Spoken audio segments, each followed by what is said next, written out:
इस हल्के में पिछले 40 साल से यकरूही सियासत चलती रही।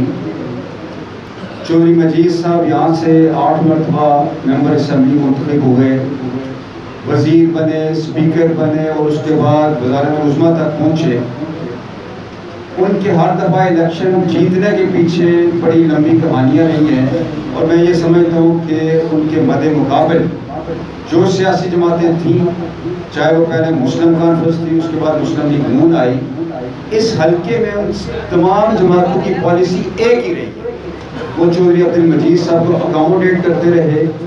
ये पिछले रिजल्ट की अगर बात करूँ 2016 की, सब जानते हैं कि 2016 के इलेक्शन चौधरी अब्दुल मजीद साहब हार गए थे, लेकिन नून लीग की क़यादत ने यह सीट चौधरी अब्दुल मजीद साहब को दे दी। मेरा एक सवाल बनता है मुस्लिम लीग नून के उन जानसार कारकुनान से कि आपकी इतनी मेहनत के बावजूद आपकी जब मरकजी क़यादत ऊपर सौदेबाजी कर लेती रही तो उसमें आप कारकुनों का कसूर क्या, आपकी इस हल्का के अंदर लीडरशिप का कसूर क्या।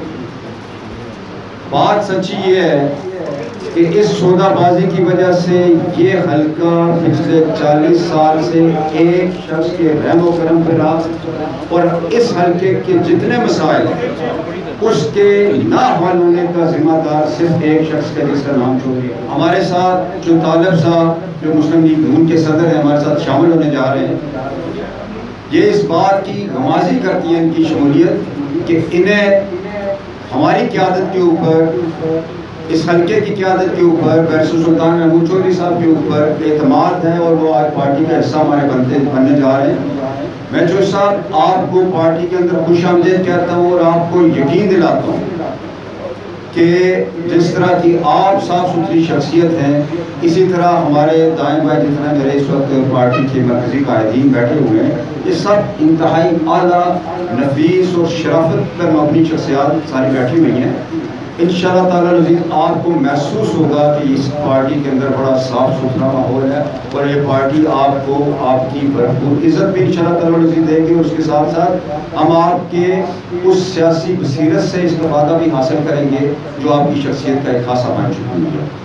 आखिर में मैं तमाम दोस्तों का जो यहाँ पे तशरीफ़ लाए उनका शुक्रिया अदा करूँगा और माइक में अब जो तालिब साहब के हवाले करूँगा कि वो आज बाकायदा शमूलियत का ऐलान भी करें और अपने काफ़ी सारे दोस्त अब यहाँ आए हैं जिनकी ख्वाहिश थी कि हम इकट्ठे ऐलान करेंगे। उनमें आदि याकूब साहब संभल से है, ठेकेदार अब्दुल हमीद साहब बरजुन से है,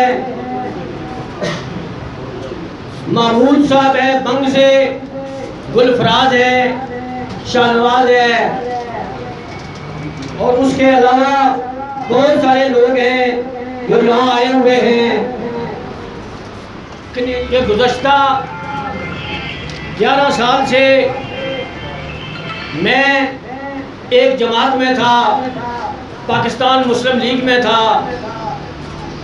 उन्होंने मुझे सदारत का ओहदा भी दिया था।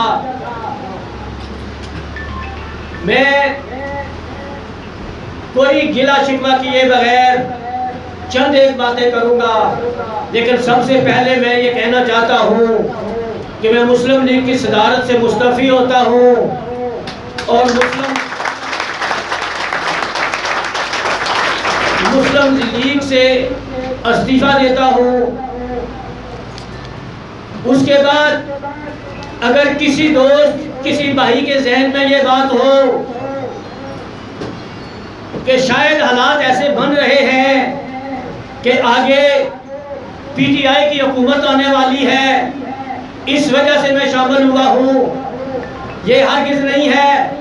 इसका सबूत 2011 में जब मैं मुस्लिम लीग नून में गया, इसी तरह इलेक्शन का दौर था, सामने नजर आ रहा था पाकिस्तान में पीपल्स पार्टी की हुकूमत है, आज़ाद कश्मीर में पीपल्स पार्टी की हुकूमत बनेगी, लेकिन मैंने हुकूमत नहीं देखी।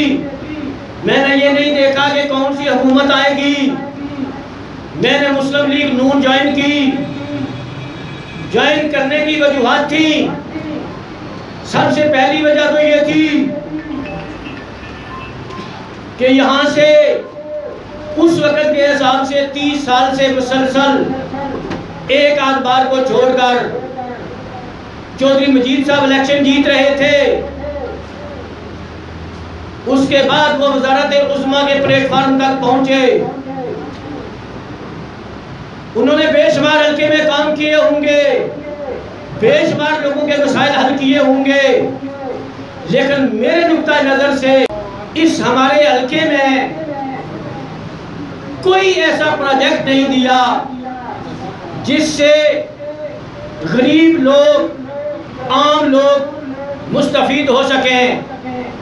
मिसाल के तौर पर हमारे हल्के में 2 रूरल हेल्थ सेंटर हैं। एक बंदा जो वज़ारत-ए-उज़्मा के ओहदे पर हो, 5 साल बैठा रहे, उसमें वो अमला न पूरा कर सके, उसमें बस एक ही डॉक्टर हो, जैसा वो रूरल हेल्थ सेंटर ऐसी ही एक डिस्पेंसरी, उसमें कोई फर्क नहीं। ये आपके सामने चक्करयाम ब्रिज 5 साल वज़ारत-ए-उज़्मा पर रहने के बावजूद उन्होंने इसके ऊपर कोई काम नहीं किया। इसी तरह और भी कोई ऐसा काबिल जिक्र काम नहीं है जो मैं गिनवा सकूं। वो वजह ये थी कि ये 30 साल से, उस वक्त 2011 में 30 साल से एमएलए बन रहे थे, लेकिन हमारे हल्के के लिए मेरे नज़र में उन्होंने कोई काम नहीं किया था। तो मैं एक बड़ी होप थी, एक ख्वाहिश थी, एक जुनून था कि मुस्लिम लीग आएगी, मुस्लिम लीग इस हल्के में इस तरह के काम करेगी। लेकिन बदकिस्मती 5 साल में मुतअद्दिद बार वज़ीर आज़म और मुस्लिम लीग नून के सदर जनाब राजा फारूक हैदर खान साहब से इस चक्करयाम ब्रिज की बात हुई, रूरल हेल्थ सेंटरों की बात हुई कि ये हमारे काम हैं। हर बार उन्होंने टाल मटोल किया। फिर सबसे बढ़कर हमारे हल्के की क़यादत इससे कबल जिस जमात से भी हुई, उन्होंने मेरी नज़र में उस तरह का कोई मेगा प्रोजेक्ट, कोई बड़ा प्रोग्राम इस हल्के के लोगों को नहीं दिया। गुज़श्ता 5 साल हमारे मोहतरम में नज़ीर इनकलाबी साहब वो भी उम्मीदवार थे, हमारे लीडर थे, उन्होंने बहुत सारे तरक्याती काम भी करवाए हैं, चंद एक तकर्रियां भी करवाई हैं। लेकिन मुझे सबसे ज्यादा एक गिला है, जैसे मैं कामों के हवाले से बात कर चुका हूं, ये हल्के का जो एमएलए का उम्मीदवार है या एमएलए बनता है, उनका काम होता है उन पर बात करना, वो मसाइल उठाना। लेकिन जनाब चौधरी ज़फ़र अनवर साहब, एक बात मैं कहना चाहता हूँ कि सबसे ज़्यादा मुझे गिला ये है, चाहे चौधरी मजीद साहब हों, चाहे नज़ीर इनकलाबी साहब हों, चाहे इस हल्के में कोई और उम्मीदवार हो, हमारे हल्के में जो भी आसामी आई वो दूसरे हल्कों से, पाकिस्तान से वो यहाँ फिल होती रही। और इस हल्के के लोग डिग्रियां हाथ में लिए फिरते हैं और यहाँ 50% से ज़्यादा जो आसामियाँ हैं वो बाहर से फिल होती है। बहुत दफ़ा बात की और मेरी बदकिस्मती समझें कि गुज़श्ता 5 साल जिस हुकूमत में मैं मौजूद था, इस हुकूमत में सबसे ज़्यादा बाहर से आसामियाँ यहाँ फिल की गई, बाहर से लोग भर्ती किए गए।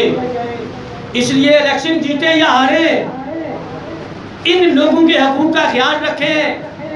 जो दूसरे हलकों के हैं वो भी हमारे भाई हैं, लेकिन वो अपने हलकों में जहाँ जहाँ उनकी आसामी है वहाँ वो फिल करें। वहाँ से कोई भिम्बर से, कोई मीरपुर से, कोई गडियाल से, कोई चेचियों से यहाँ आकर न लगाया जाए। ये हमारा जो भी इलेक्शन लड़ने वाला है, जिसने वोट लिए होते हैं, चाहे वो इलेक्शन जीते चाहे वो हारे, उसका काम होता है उस असामी का तहफ़्फ़ुज़ करना।